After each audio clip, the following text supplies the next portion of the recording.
So here we have the finished article, which is one section of the flashing. This particular piece is wrong, and that's why it's spare. So although the adage measure twice, cut once is a good one, one can still make mistakes. But anyway, so this is the finished article, and I'll just show you some salient points of the design. At the top of the flashing there's a bend, obviously that's where the brickwork is in the chase.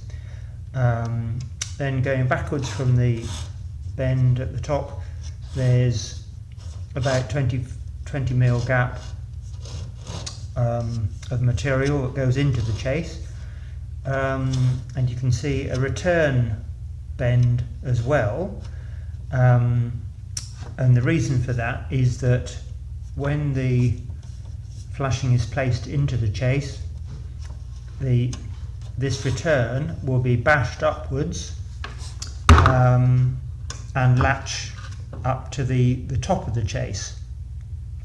So there's no need for clips with this particular design, because the clips effectively are created by bashing the return up to the top part of the chase, i.e. goes under the brickwork which is on top. Another feature is the fact that there's the straight section from the chase down to the arris rail, or fillet as some builders call it. So that's the vertical part. Then it kicks forward at an angle. That angle is obviously dependent upon the fillet, or how much you want it to bend up. So finally, the only other feature to say anything about is the fact that if you look at the reverse side, there's yet another bend all the way along, and that gives you the chance of making a double thickness of the aluminium foil, sheet, which gives it rigidity and a bit of strength. So again, that needs to be bent where the arris rail is. The final feature is where the two sections of flashing overlap. You don't really want a double bend, return bend. So I've cut a slither or a slice out of the end of one section where the overlap is for the next section. You only need to do that to one end, because obviously when they interlock there's only one section that needs to be cut out. So that's just a little add-on feature that I decided that I needed to do.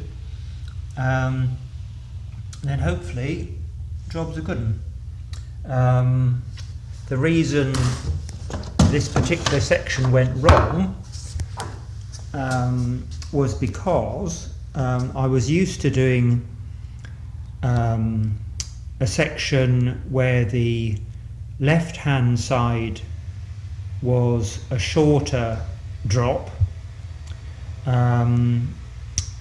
So, you know, from the far wall going leftwards, it tapered downwards to a higher drop at that end.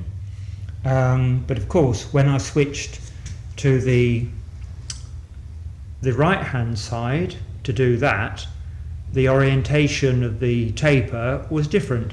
So the high end would be, the low end would be at the left hand side, and the high end of the taper would be at the right hand side.